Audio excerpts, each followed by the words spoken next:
Yeah, guys, I think this audio yabangaba 15. That means just it's a fresh one, right? Fresh audio. Yeah, I mean you. Yeah, madina ben long. That time titaponya hii na anhamari hai kozokaya katikali hii mangu kuti. Komano hii nda fresh. Wa shulai kwa 15. Komano akuti bola adati achi. Bola APM uchara boli lanso.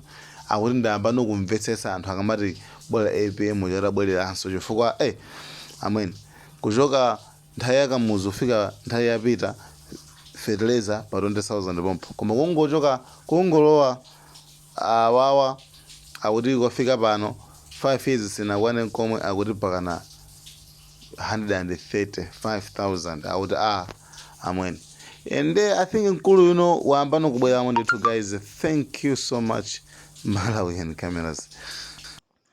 Ndi kulandireni wokondedwa omvera lero lino pa 15th of January 2025, and it happens to be on Wednesday, while my time says 34 minutes after 12 noon, chigawo chimenechi chakumadzulo ndi chakumasana imene ndipo mbwalo limeneli muli ndine Charles Ben Longwe. Lero ndi tsiku limene timakumbukira m'busa John Chilembwe amene adalimbanapo ndi azungu mdziko muno kuti tikhale ndi ufulu ozilamulira mwachidule, amene adayesesa kunena kuti dziko lino likhale ndi umphawi kufikira lero lino. Tiyamikire kuti mwina vision yake sikuti inali yoti ikhale mmene zilili panopamu, mwina kapena John Chilembweyo ngati akuliona dziko la Malawi pamene lili kunena kuti azungu ankalimbana nawo aja adachokadi mdziko muno mulibe.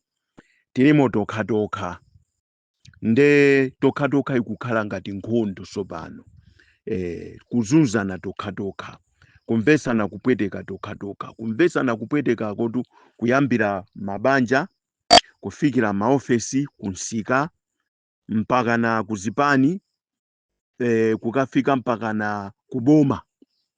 Kumvesana kuwawa kukha kumene tikumvesana kuwa moti ifeyo tikama nena kuti tikukumbukira m'busa John Chilembwe pa 15th, ndikuona ngati kuti tikanamakhalako ndi manyazi nthawi zina kunena kuti kumanenako kuti ndi situation imene ililimu chaka chino sitikumbukirako za John Chilembwe chifukwa zimene zikuchitika ndi masomphenya a John Chilembweyo sizikugwirizana.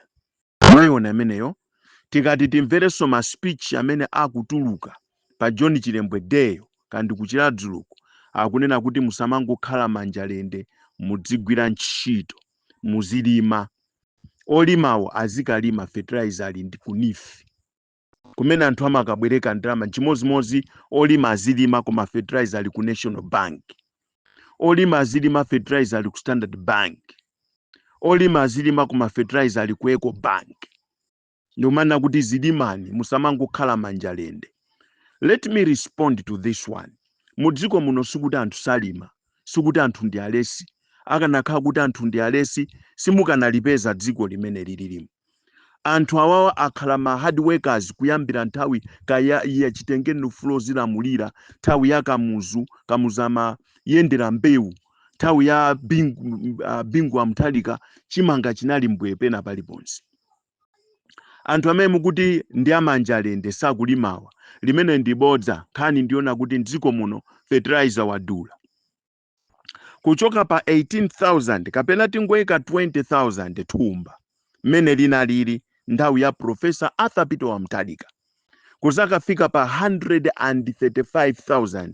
mukhoza kuona nokha kuna kuti wakwera ndi ma percentage angati kuchoka pa 20,000 kukafika pa 135,000. 20,000 ndi nthawi ya COVID-19. Nthawi ya COVID-19 inamba chama 2018 mpang'ono 2019 mu kudusa 2019 Professor Arthur Peter Wamtalika ali president. Kuzakafika mpaka na 2020 COVID-19 yo ilipo. Kuzatenga chakwera COVID-19 yo ilipo. Bagi la fertilizer lili pa 20,000.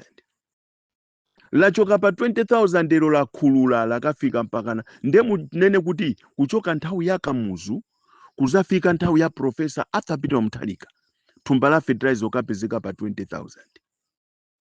Pakati apa padusa marijimu angati kuti tiwerenge. Kamuzu 31 years. Alright? Dr. Bakiri Muluzi 10 years. Imene lichani 41 years. Kuchoka Bakiri Muluzi kuzabwera Bingwa Mutharika 8 years. Mayona 41 plus 8 49 years.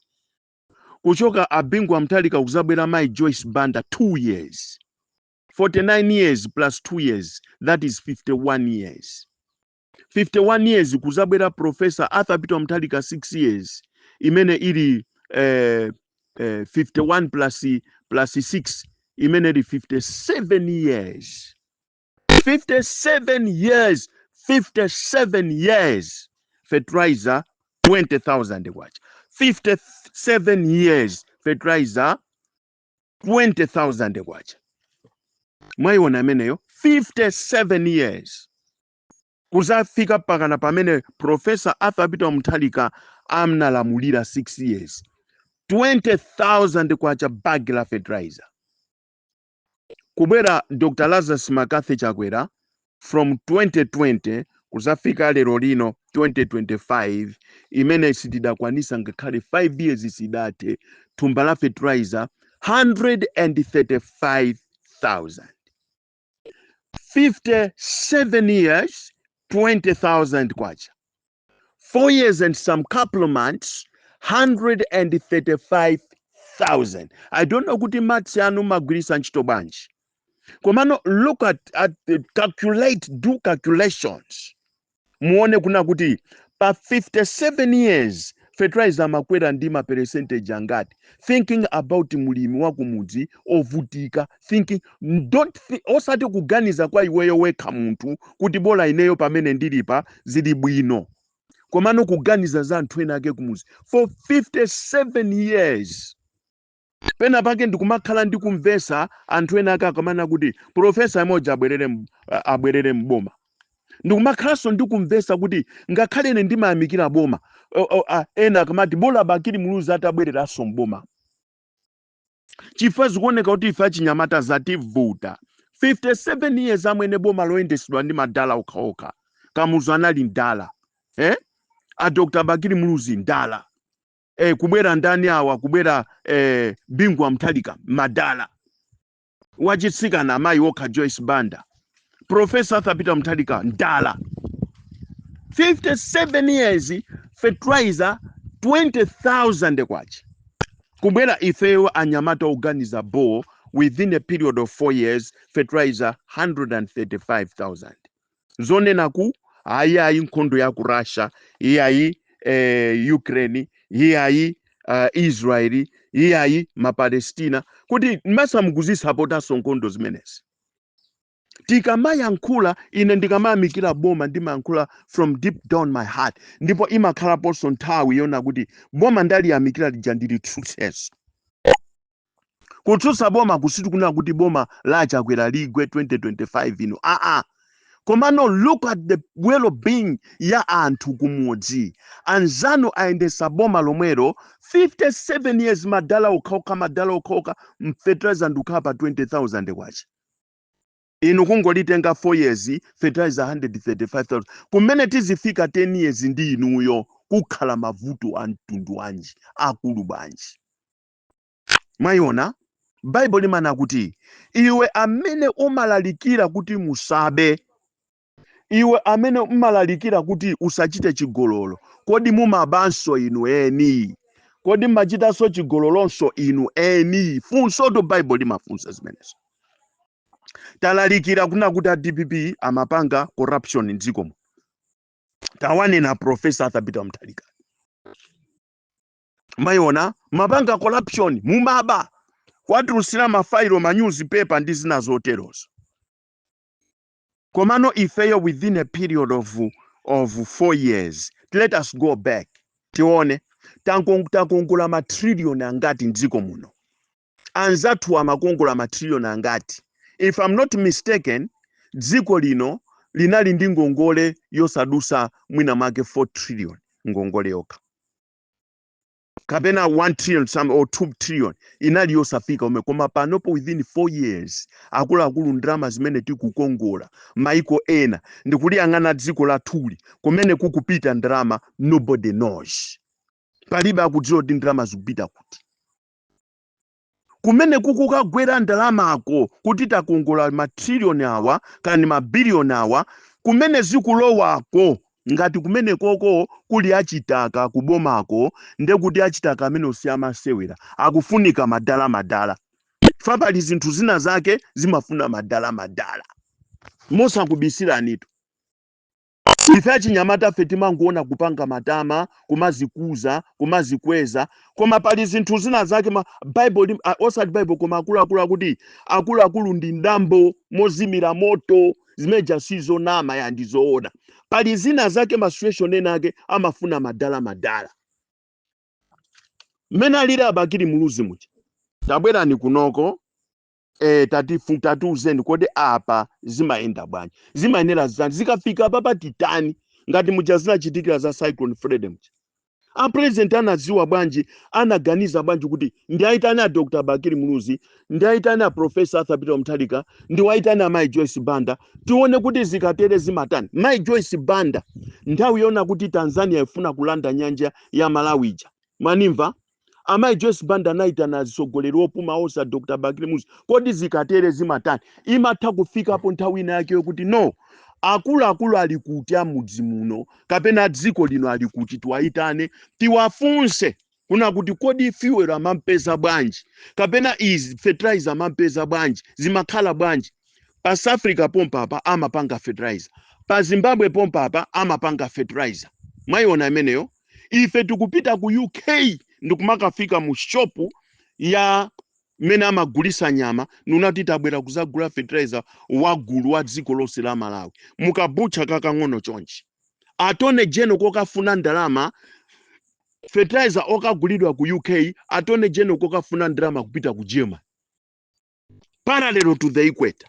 Ndeti kankhula choncho kumati Ben Longwe ndioyipa ine ndakhandi kuyamikira boma ndipo anthu akhala kundinena kuti ndikuyamikira boma chifukwa ndili mu dziko la Malawi ndikuopa kumangidwa ndikukanika kuti nditsutse boma. Panopo ndifuna nene kuti ndikutsutsa boma ndili ku Malawi konkuno. Ndikutsutsa ndili ku Malawi konkuno pali zoyena kuti nditsutse chilembwe deye mukanangoitseka kaye kuti tisove mavuto amene tili nawo mdziko mu. There is no need to display happiness kuti we are happy whatsoever.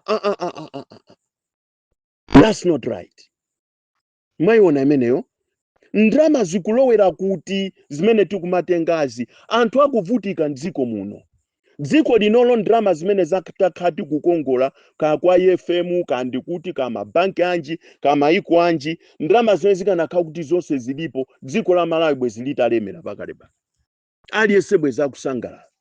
Komano the problem ndiona kuti ifeyo mmene tinabadwa anthu ongombera mfiti manja taziombera ni manja manimva. Ndikuuzeni what a dictator means. Dictator, what does it mean?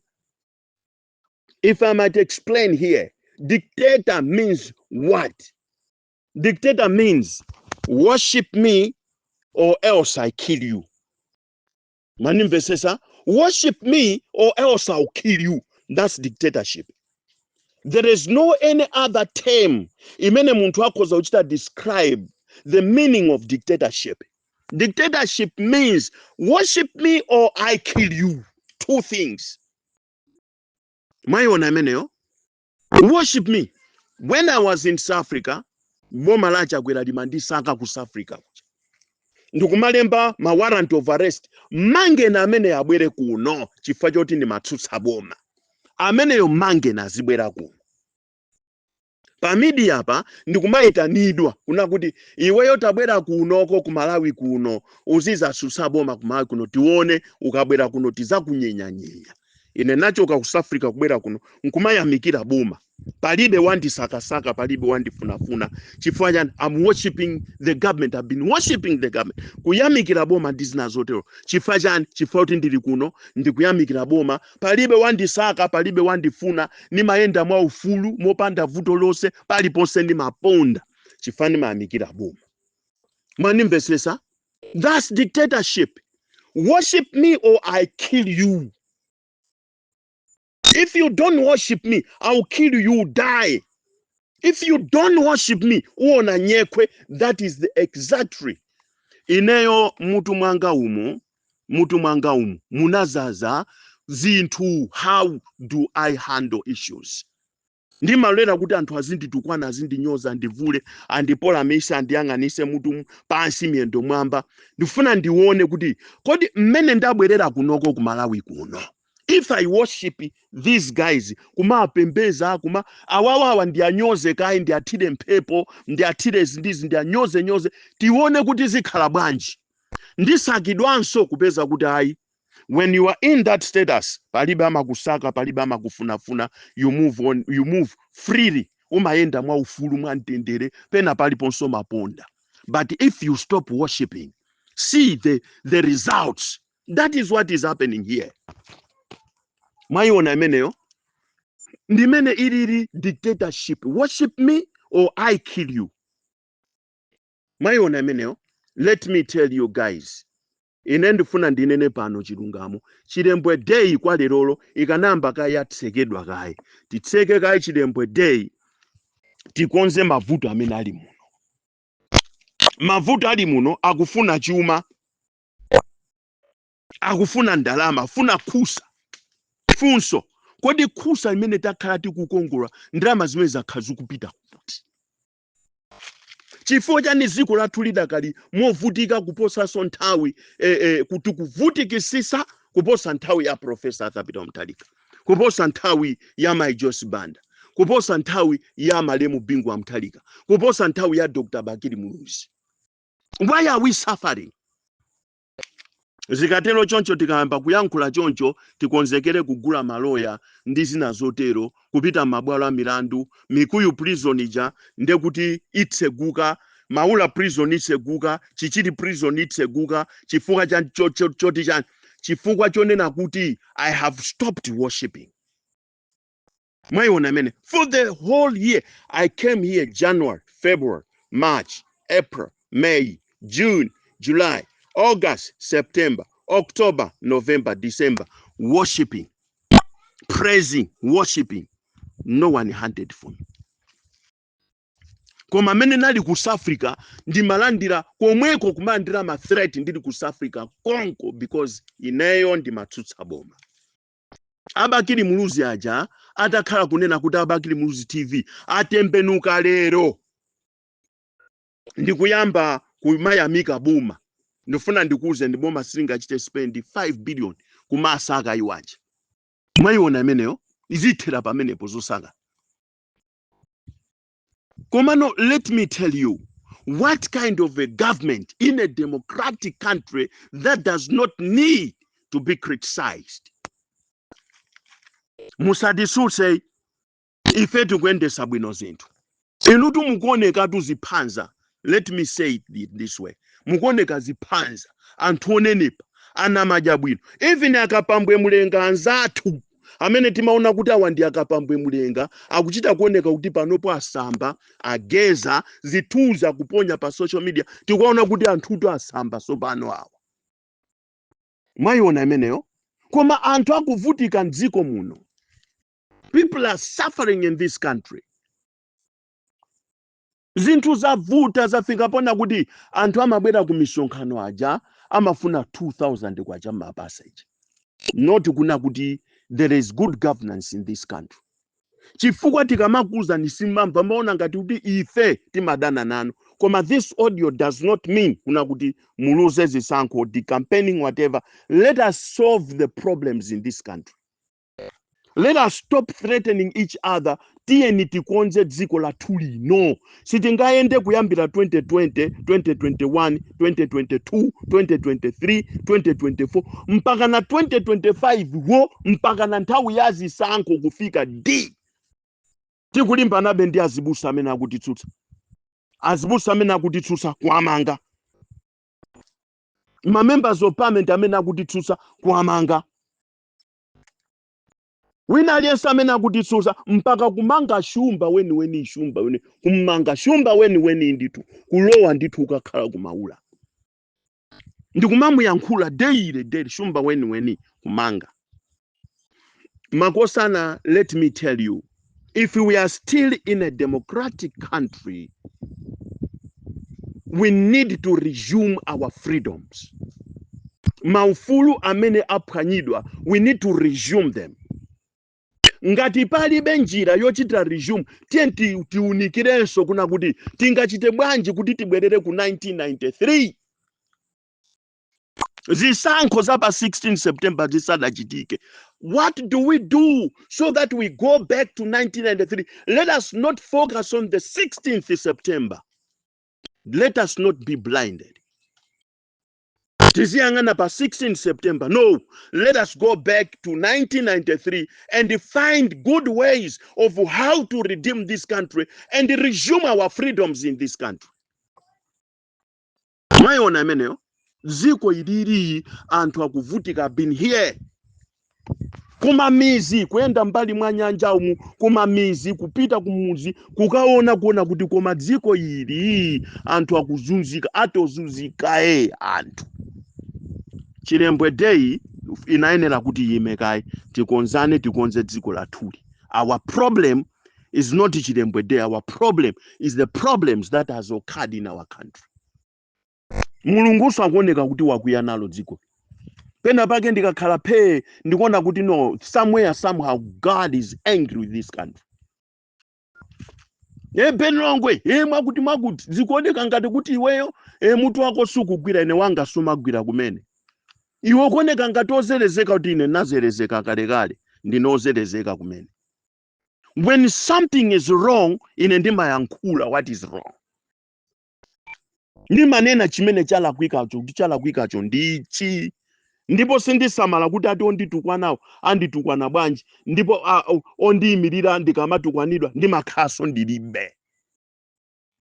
Komano dzikoli pamene lili pali kufunika Dr. Chakwera mulikonze dziko lino. Ineyo, I don't see the reasons why a president must have too many advisors. Kodi ma advisor amene wawa, amene amalipidwa every day, kumalipidwa every month, allowance nkati, akugwina ntchito yanji. What kind of advice do they give to the president? If this country is like this, in shambles and in shame like this. This was a warm heart of Africa before. Ndimene timalinyadilira. A warm heart of Africa by this time, ndekuti mmera kukongola, ndekuti anthu akulima bwino, fertilizer alipo koma panopo, if you don't have money, you can't do anything.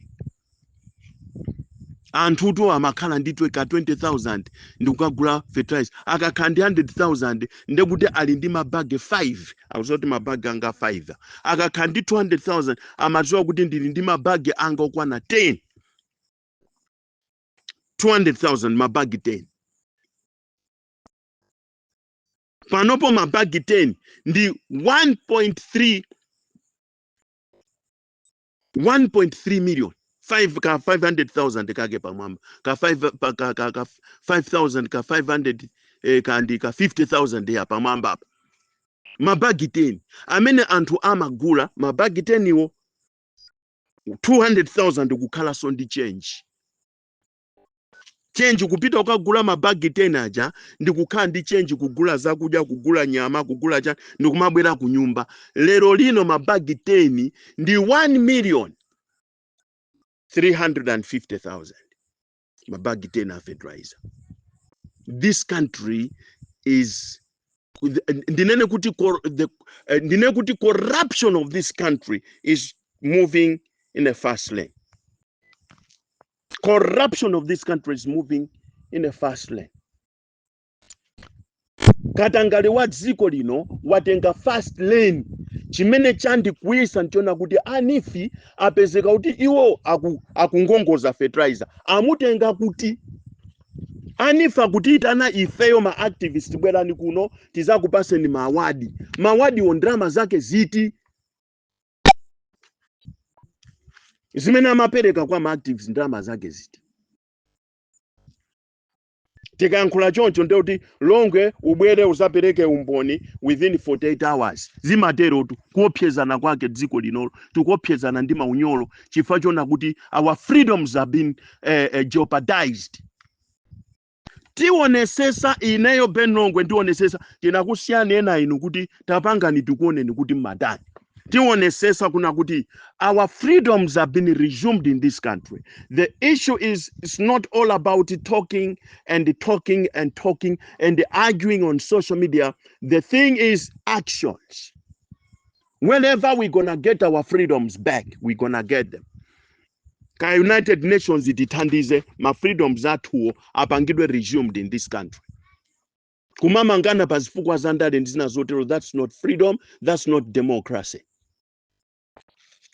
Ndima ya mikira zinthu zina zimene zimachitika ndiziko muno. For example, cabinet reshuffle imene yachitika. Imene Dr. Lazarus Makafe chakwera akatenga Joyce Chitsulo ndikumpasa kukhala vice deputy minister of local government. That's good. Zimene zonti zinthu zimene tikhoza kuziyamikiranso pa zimene timaziyamikiranso. Kukatenga Honorable Chimpeni who is doing nothing kunkatabe kuno, doing completely nothing, ma development sake onse ali kumanda. Kukamutenga ameneyo ndukha deputy minister wa organization ina kaya ministry ina yake kumeneko. Yeah, tikuyamika kuna kuti that's a good combination. Manimvesesa ziko lifunika kulikonza panopo tikamana kuti tikutsatira rule of law. Ife ya Malawi tukunama, there is nothing like rule of law in this country. There is abuse, there is a lot of things. Kaya ochita upozi boma, otsusa boma, akungobera ndi ma propaganda, kulalata, kuyankhula izindizi, zinthu za maboza ndi zina zoterozo. There is no order in this country. When there is no order on top there can never be order down here. Ngati kumutuko sikuli bwino, musayembekezere pansi pakuti pakhala bwino. Anta mukhoza kutenga mabilioni anu, tenti asake na Ntanyiwa, tenti asake na Bakiri Muluzi, tenti asake na koma ngati kumutuko sikuli bwino, pansi ponsepa sipakhala bwino. Anta olo Yesu anayankhulapo zimeza kuti mukale sawawa kufula indizatu samyala izafula. You think when you close Bakiri Muluzi TV, when you close Ntanyiwa, ena sadzuka ngakhale kuti anyamata zimene mpanga ni ma propaganda za mabodza zina zotero amakomesera maikira mang'ombe chifoti kumutu kusikuli bwino. Kumutu kukakhala kuti kukwenda bwino hedi kwenda bwino miendoyi imasagana limodzi ndi brain ya munthu mmene kuganizira. Ndiyendera kumiyende malwira konko brain kangoti atikhota patiyendera mmayendera konko brain imayenda limodzi ndi zala zakupazi. So ngati brain sili bwino kumutu, mapazi waso amakalowa mu dustbin olo pa moto mapazi akhoza kukalowa pa moto. Kumutu kusikuli bwino. Ngati kumutu sikuli bwino, mapazi amatha kulowa ulo pa phulusa. Ngati kumutu sikuli bwino, musayembekezere kuti pansipa nde anthu aziganiza bwino. Kusaganiza bwino kwa Ntanyiwa, kusaganiza bwino kwa Bakiri Muluzi TV ndi chifukwa choti kumutu ku brain sili bwino. Zino kwambiri munali ndine Charles Ben Longwe. Terera nyana bwana apa bwalo sakuchoka. Chilikati kwipi pala panyenye mkolongo. Maphang'ombe bwana. Tizikuuzani chilungamo. God bless and have a wonderful day. Thank you. Like, share, Malawian Cameras, right.